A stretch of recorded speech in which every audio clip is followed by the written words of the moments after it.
પક્ષીની સેવાની રાખજો। તો મિત્રો જય માતાજી, જય ખુખાર મેળવીમાં। તો મિત્રો બારે જાદામ ખુખાર મેળવીમાંનું પ્રવચન બહુ સરસ મજાનું પ્રવચન છે મિત્રો, જીવનમાં ઉતારવા જેવું પ્રવચન। તો બારે જાદામ ખુખાર મેળવીમાંનું પ્રવચન મિત્રો, ચાલો આપણે પ્રવચન સાંભળીએ।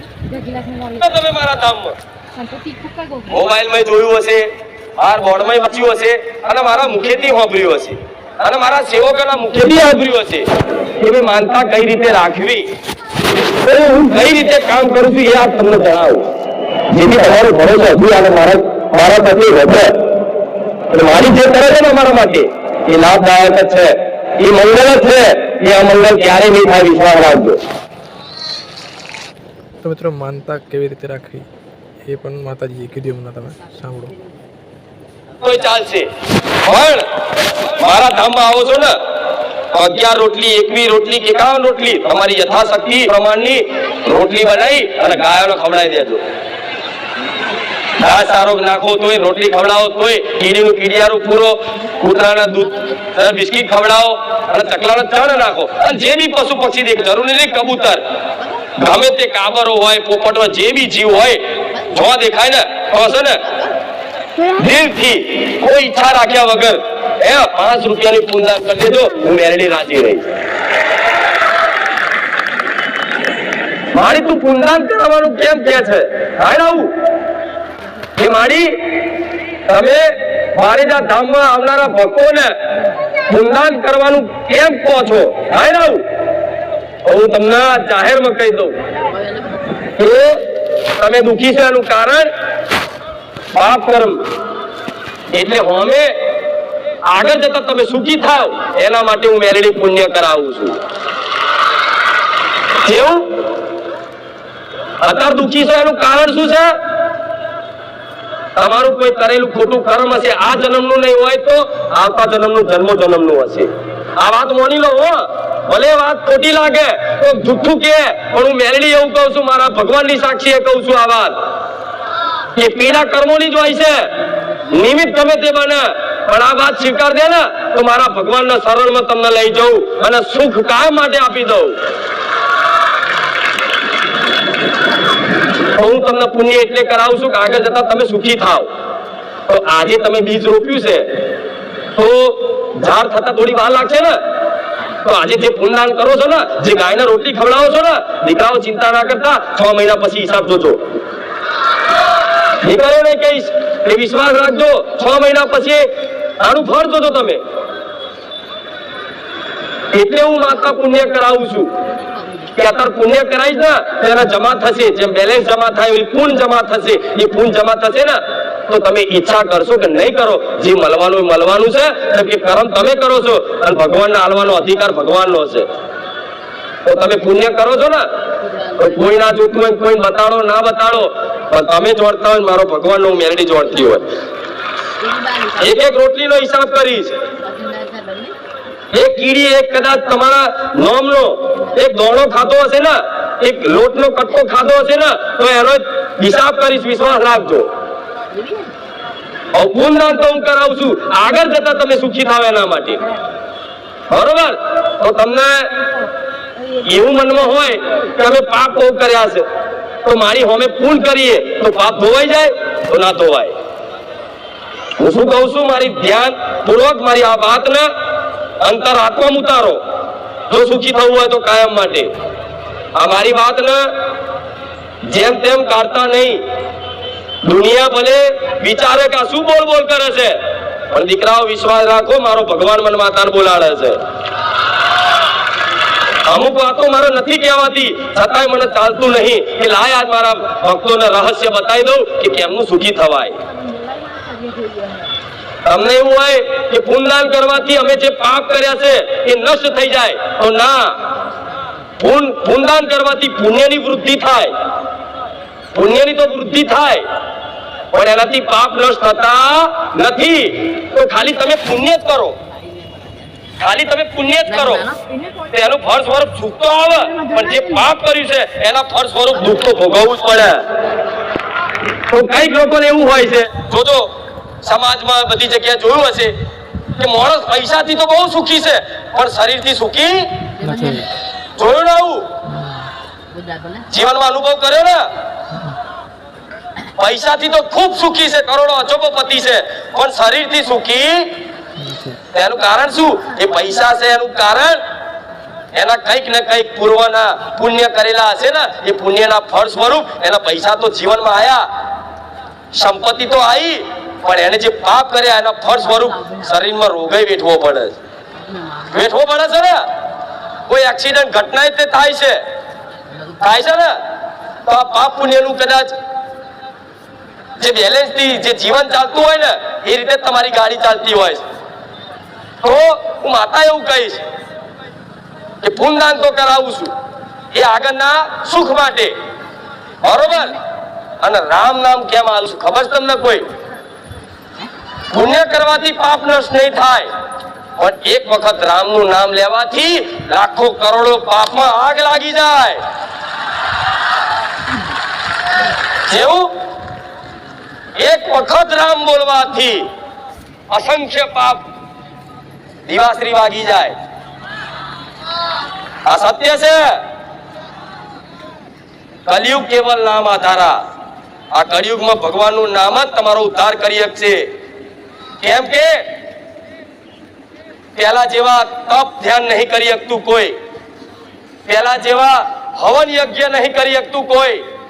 કદાચ હવન યજ્ઞ કરો ને તો આજે હવનની સામગ્રી જે પેલા ઓરિજિનલ આવતી હતી એ આજે બજારમાં હવનના લાકડા તે ડુપ્લિકેટ મળવા મળ્યા. ત્યાંથી હવન સિદ્ધ થાય. પેલા જેવું ધ્યાન એક જગ્યાએ ધ્યાન કરો ને તો કોઈ માતાજી ભગવાન પ્રગટ થાય, પણ આજે કોઈ 5 મિનિટ ધ્યાનમાં નહીં બેહી શકતું. બેહી શકે છે? કોઈ બેહી શકે છે 5 મિનિટ? લો કોઈ બહાદુર હોય અને ડાયરેક્ટ પહેલી જ વાર આવ્યો હોય ને 5 મિનિટ ખાલી ધ્યાન કરી બતાવો, તમારું આ મન ચંચલ છે, ક્યારેય ધ્યાન નહીં લાગવા દે. તો પહેલા સતયુગમાં ધ્યાન કરતા હજારો વર્ષ સુધી તાર ભગવાનની કૃપા થતી ને એક ફળ મળતું. ત્રેતામાં યજ્ઞ કરતા, જબરા યજ્ઞ, ખબર છે ને કે રાક્ષસોના ત્રાસથી રાક્ષસોને હણવા માટે બધા ઋષિ મુનિઓ યજ્ઞ કરતા, હવન કરતા, અને હવનનું અનુષ્ઠાન એવું પવિત્ર હોય અને હવનની સામગ્રી બધી એકદમ અસલી હોય, ઓરિજિનલ હોય. આજે હવન કરવા બેહો છો તો જે લાકડા લાવો ને એ લાકડા ભલે સમિતા ના કહેતા હોય, ચંદન ના કહેતા હોય, એ બાવરિયાના લાકડા સુગંધ વાળા કરી ના દે તો ચોથી યજ્ઞ સફળ થાય. દ્વાપર યુગમાં લોકો દાન કરતા ભગવાનને પ્રસન્ન કરવા માટે, જબરા દાન કરે. રાજા રજવાડા ખબર છે ને તમને? એની પ્રજા હોય એને બધું દાન કરી દે, જગ્યા હોય દાનમાં આપી દેતા હતા. આ કઈ હોપરીઓ છે એ વિસ્તાર હોતો એ જગ્યાઓ દાનમાં આપી દે. કોઈ રહેવા આવ્યું હોય ને કે આ જગ્યામાં રહો, વાંધો નહીં, આ તમને આપી દીધી. એવા દાનવીરો હતા. અને એ દાન રામ ભરોસે કરતા, ખબર છે ને? આવું હોપરીઓ છે અત્યારે કઈક જગ્યાએ કોઈ દાન કરે ને તો શું લખે? રામ ભરોસે. કેમ? એ ગુપ્ત દાન કરતા, જેથી દાનનું ફળ મળે હોમે. પણ આજે ના ધ્યાન હરખું કરી શકે છે, ના હવન યજ્ઞ હરખું કરી શકે છે, ના દાને હરખું કરી શકે છે.